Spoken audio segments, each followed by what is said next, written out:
Olá, meu nome é Fábio Santos, eu sou médico hematologista, trabalho no Hospital Israelita Albert Einstein e no Hospital BP Mirante. Estou aqui com o CONews na cobertura do ASH 2018 em San Diego.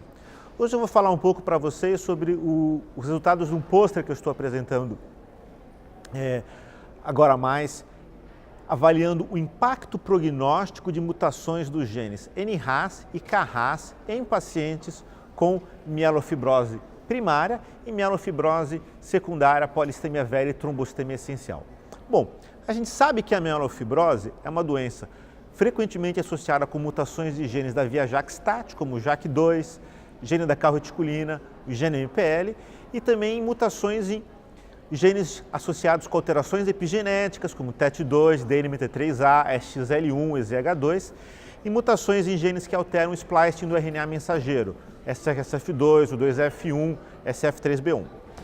E eu tenho estudado já há alguns anos a genética dos pacientes com mielofibrose na busca por novas mutações que possam impactar o prognóstico. Já estive observando em estudos iniciais de sequenciamento de última geração que nós realizamos no Hospital Albert Einstein, que mutações da via do NRAS eram encontradas mais raramente em torno de 5 a 10% dos pacientes com mielofibrose. E esses pacientes aparentavam ter uma doença mais agressiva. De posse dessas informações, me juntei com o professor Serge Verstovicek do MD Anderson Cancer Center em Houston, Texas, com o professor Rajit Rampal do Memorial Sloan Kettering em New York City, e nós juntamos uma corte de mais de 700 pacientes com mielofibrose. Pegamos dados de sequenciamento de última geração de todos esses pacientes das 3 instituições, analisamos cerca de 16 genes que haviam sido sequenciados em todos os doentes nas 3 instituições, utilizamos esses 16 genes como denominador comum. E aí fomos observar o impacto das mutações dos genes NRAS e KRAS em pacientes com mielofibrose. O que nós observamos? Número 1, mutações desses 2 genes ocorrem em mais ou menos 6% dos pacientes com mielofibrose, principalmente o NRAS, em segundo lugar o KRAS, e em terceiro lugar, mutações combinadas, pacientes com mutações nos 2 genes. A segunda observação, a presença de mutação nesses genes se associa com um perfil clínico e genético peculiar. Estes pacientes, em geral, têm muitas outras mutações associadas, frequentemente mutações que já sabidamente são de mau prognóstico em mielofibrose, como mutações do SXL1 e do EZH2.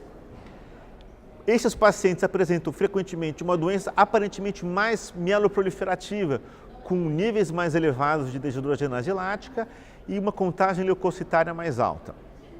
Aí nós vamos ver o impacto prognóstico das mutações do NRAS e KRAS em pacientes com mielofibrose. De modo geral, olhando todo mundo, a presença de mutação em um desses 2 genes esteve associada com uma sobrevida muito pior, uma mediana de sobrevida de 16 meses, comparado com mais de 3 anos para os pacientes que não apresentavam mutação nesses 2 genes. Aí nós fizemos uma análise multivariada com um modelo proporcional de Cox e observamos que a presença de mutação no NRAS e no KRAS era um fator de risco independente de prognóstico de sobrevida global, mesmo quando ajustando para risco do DIPSS, alterações citogenéticas e mutações de alto risco molecular já conhecidas, como SXL1, EZH2 e DH1 e DH2.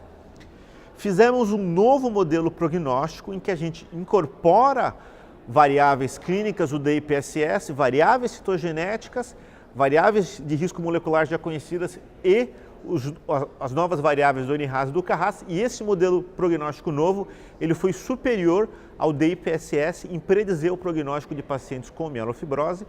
E por fim, nós avaliamos o impacto das mutações do NRAS e KRAS em pacientes com mielofibrose de risco pelo DIPSS intermediário 2 ou alto, que foram tratados com o inibidor de JAK2, ruxolitinib.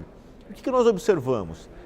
A presença de mutação nesses 2 genes confere um prognóstico ruim, mesmo que o paciente esteja sendo tratado com o inibidor de JAK2.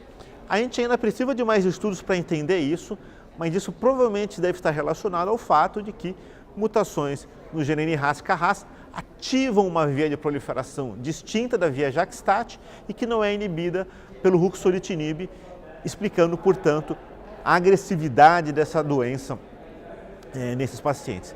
Então, para concluir, a presença de mutação de genes da via do RAS, no caso aí no estudo nós avaliamos NRAS e CARRAS, mas existem dados mais preliminares de que outros genes da via do RAS, como PTPN11 e CBL, são marcadores de mau prognóstico em mielofibrose. Eles compreendem um subgrupo pequeno dos pacientes, em torno de 5 a 10% apenas, porém tem uma doença muito mais agressiva, mais proliferativa, e estudos futuros vão ter que avaliar a presença de novas terapias-alvos nesses doentes, como por exemplo inibidores de MEK, para avaliar se eles conseguem diminuir o risco prognóstico desse subgrupo de pacientes com mielofibrose.